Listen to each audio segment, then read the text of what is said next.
Hello tout le monde. Alors aujourd'hui, euh, on va parler d'un phénomène utilisé souvent. C'est un phénomène ouh.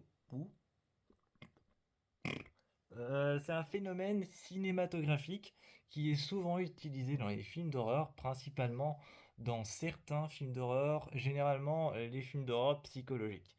Généralement utilisé dans les films d'horreur psychologiques. euh, Ce phénomène s'appelle le phénomène Uncanny Valley. Alors, le phénomène Uncanny Valley, c'est un phénomène qui est utilisé dans beaucoup de films d'horreur, souvent des films d'horreur assez perturbants où on comprend pas trop le sens. Alors, le phénomène Uncanny Valley, qu'est-ce que c'est? C'est quand quelque chose a un aspect humain, donc un physique complètement humain, mais que certains traits, certains détails sur lui ne paraissent pas humains. C'est un effet, l'effet Uncanny Valley, en fait, déclenche quelque chose dans notre cerveau, surtout dans la partie de notre cerveau qui essaye de comprendre ce qu'on voit dans les films d'horreur.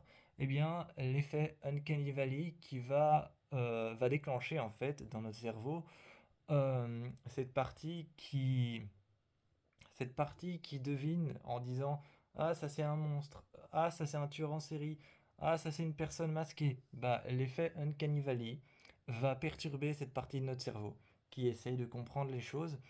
Elle va la perturber en montrant, par exemple, si on te montre quelqu'un de trop droit, de trop juste, et avec la peau trop lisse et avec les yeux trop fixes, eh bien, ça, c'est un effet Uncanny Valley parce que notre cerveau va essayer de comprendre pourquoi les yeux fixes, pourquoi il ne bouge pas, pourquoi il est droit, pourquoi il est statique, pourquoi il ressemble à un humain et qu'est-ce qui fait que sa peau soit si lisse.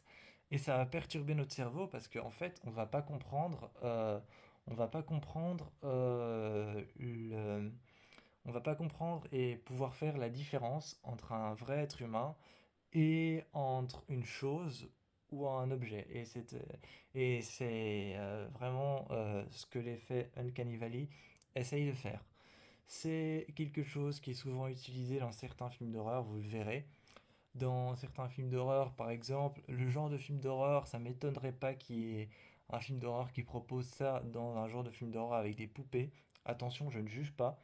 Mais dans un film d'horreur, par exemple avec des poupées, si à un moment vous voyez un homme complètement empaillé euh, qui est installé à côté d'une poupée, votre cerveau va enregistrer, enfin c'est une simple mise en scène, hein, mais votre cerveau va enregistrer ça comme étant, et si le personnage est trop, par exemple, un effet Uncanny Valley qui pourrait fonctionner, c'est que l'homme est statique, on l'a installé à côté de poupées, il ne bouge pas, il a les bras un peu relevés, ses yeux n'ont pas l'air réels et on a remplacé ses yeux par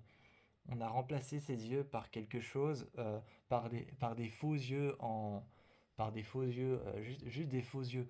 Et là, notre cerveau va commencer à essayer de réfléchir, à se mettre en route, à essayer de comprendre pourquoi est-ce qu'il y a quelque chose qui nous perturbe. L'effet Uncanny Valley, c'est ça. Ou par exemple, c'est pas un film d'horreur, mais c'est un film très perturbant. Le film Coraline. Par exemple, dans le film Coraline, pour vous expliquer un peu ce que c'est l'effet Uncanny Valley, c'est que les personnages ont des yeux en bouton. L'effet Uncanny Valley peut déclencher justement une espèce d'incompréhension dans notre cerveau où on va essayer de comprendre pourquoi ces personnes ressemblent à des humains. Alors certes, oui, c'est un dessin animé et dans les dessins animés, souvent les humains sont un peu caricaturés et ne ressemblent pas vraiment aux vrais humains, mais l'effet Uncanny Valley souvent se déclenche à partir de choses comme ça. Là, dans Coraline, les humains ont des boutons à la place des yeux. Ça va déclencher dans notre cerveau une mise en route de qu'est-ce que je vois, qu'est-ce que je suis en train de regarder, est-ce que c'est un humain, est-ce que c'est pas un humain, et on va essayer de commencer à comprendre. Ça, c'est l'effet Uncanny Valley qui déclenche une espèce d'incompréhension dans notre cerveau qui va essayer qui va essayer de chercher ce qu'il regarde, et on va rester dans l'incompréhension, et ça va nous perturber et finir par nous glacer le sang. Donc voilà, si vous tapez sur internet effet Uncanny Valley et que juste que vous mettez des images, vous allez voir, vous allez être énormément dérangé. J'ai fait ça, j'ai tapé effet Uncanny Valley, j'ai été dans Images, dans Google Images. Le nombre d'images qui sont des effets Uncanny Valley, c'est énormément dérangeant. C'est vraiment un effet qui est très dérangeant parce que ça ressemble à un humain, mais il y a une petite chose qui vient perturber le fait qu'on n'arrive plus à décrypter ça comme étant un humain. Donc voilà, moi je vous invite simplement à aller voir ce que c'est l'effet Uncanny Valley, qui est souvent utilisé dans les films d'horreur pour nous perturber et nous éloigner de la réalité en fait. Donc voilà, moi je vous fais plein de bisous. C'était simplement pour vous faire découvrir cet effet.